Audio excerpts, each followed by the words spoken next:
آپ کی بیواؤں کے ساتھ یا متعلقہ کے ساتھ تو زندگی دیکھ لی، نبی کریم صلی اللہ علیہ وسلم کی باقرہ کے ساتھ، کنواری کے ساتھ رہنے سہنے کا طریقہ کار یہ کیا.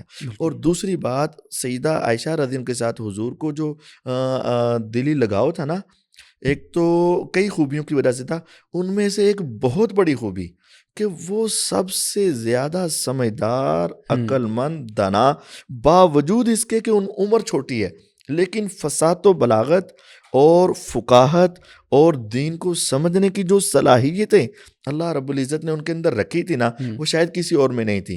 قرآن کو سمجھنا، قرآن فہمی ان کے اوپر اخیر تھی.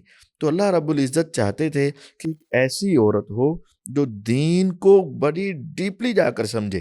بالکل.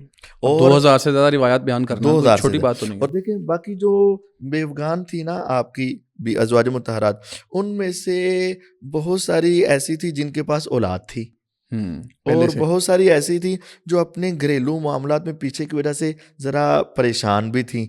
تو سیدہ عائشہ رضی اللہ عنہا اللہ رب العزت نے ایک انتخاب ایسا کیا کہ جن کو کسی قسم کی کوئی پریشانی بھی نہ ہو اور کوئی ذمہ داری بھی نہ ہو، پوری ذمہ داری بھی کوئی نہ ہو، اور دین کو صحیح طور پر سمجھ کر آگے پہنچانے والی ہوں. تو اللہ تعالیٰ نے ان کا انتخاب کیا.